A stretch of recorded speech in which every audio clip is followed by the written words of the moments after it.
Hey, Bruce the Boomer here, but enough about me. This is about 3D printing. Here's my machine going. This one happens to be an Anycubic, and it's using a plastic string called PLA. You can see it here. It's pushed through to this little motor that pushes it through a plastic tube into a heated chamber that's heated to 210 Celsius, which is about 400 degrees inside of your oven when you're making pizza.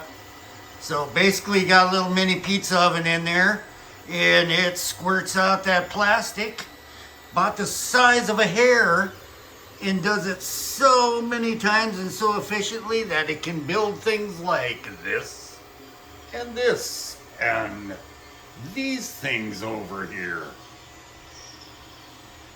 Mind you, they take a lot of time. Complex things take at least a day to 2 days for bigger models.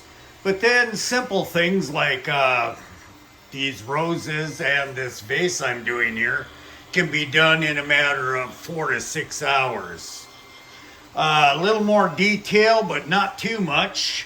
That hot end I was talking about, we got about a 30-watt heater that heats up this plastic here.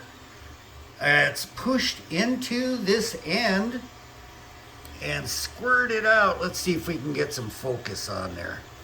That end is so small that it squirts out. It's a 0.4 millimeter.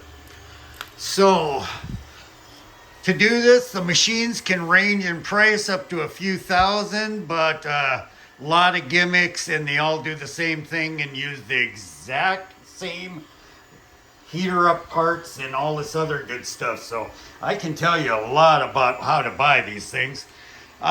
Most all the programs where you make your stuff are totally 100% free, and the models themselves, I can show you probably hundreds of thousands of models that I basically am a toy store for the kids now. I'm not doing this for money. It is fun though for me. And I'll be real quick to the point, like this video. We're done.